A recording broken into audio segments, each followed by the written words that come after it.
8 مانگا حکوومەت دەستی بە ڕێکارەکانی بە قەزابوونی خورماڵ کردووە، بەڵام تا ئێستا ئاسۆی بە قەزابوونی ناحەکە دیار نییە و پارێزگاری هەڵەبجە دەڵێت کێشە و سستی بەڕێوەچوونی ڕێکارە یاسایی و کارگەڕەکان بۆ بە قەزابوونی خورماڵ قەیرانی دارایی و نەبوونی بودجەیە. ئیشکالێکی ئیداری سەبەبی ڕئیسیە ئێمە مەسەلەی موچە بۆ حکوومەتی هەرێم لەگەڵ عێراقی فیدراڵ ئەبێ ئەولەوێتیە بێ، چونکە موچە لە پێش هەموو شتێکەوەی قوتی تاکەکانی حکوومەت تاکەکانی ناو ئەم حکوومەتی هەرێمەیە. بۆیە من پێم وایە بە پلەیەکەم ئیشکالی داراییە، ئیشەڵا ئەمساڵ ئیشکالی داراییمان وردەوە دەبەرەوە حەربوونە ڕوا بە قەزابوونی هەڵبجەش بە چای خۆم بە قەزابوونی خورماڵیش بە چای خۆمان نەبینین.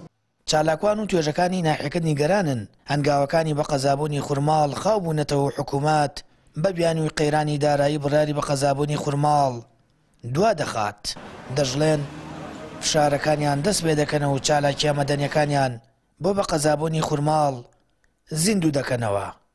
ئێمە ئیشی خۆمانەکەن، ئێمە خورماڵ چالاکترین ناحیەیە، چالاکوانی زۆرە، سوپاس بەخوا دەوڵەمەندی زۆرە، ئێمە هەر گرفتێ بێت هەیەپەڕین ئینشاڵڵا لەسەر ئەو ڕێکارانە بەردەوامە بین و ئینشاڵڵا هەرچی بە ئێمە بکرێ کردویشمانە ئەمری گرنگەوەی ئەمری بە قەزابوونی خورماڵ دەچۆرێنێ حکوومەتی هەرێمی کوردستانەوە ئێمەش ئیتر بەردەوامە بین لەو بە ئیمزا کۆکردنەوە بێ بە وتار بێ بە چیشتی بێ ڕێکاری یاساییە گرینە بەر و ئینشاڵڵا لە ئایندەیەکی نزیکە تەواویەکەین. ئەم بڕیارە بڕیاری حکوومەتی هەرێمە. حکوومەتی هەرێم ئەتوانێت بڕیار باکە، بڕیاریشیدا ئەتوانێت هیچ نەبێت لایەنە یاساییەکانی تەواوکە. ئێمە لەوانەیە گرفتی دارایی ئەوانە زۆر گرفت کێشە دروست نەکات بۆ جێبەجێکردنی بڕیارەکە، بەڵام ئەتوانێت ڕێکارە یاساییەکانی ئستحداسکردنی بۆ نمونە ئەو بەشانەی کە هەیە لێرە بکرێتەوە.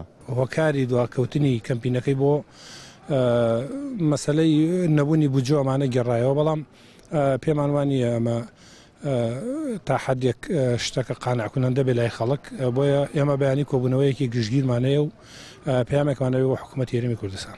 خورماڵ یەکێکە لە ناحیەکانی پارێزگای هەڵەبجە و بەوەی بەرزبوونەوەی ڕێژەی دانیشتوان و هەڵکەوتەی شوێنەکەی وەک ناوەندێکی گەشتیاری چەند ساڵێک هەوڵ دەدرێت بکرێت بە قەزا.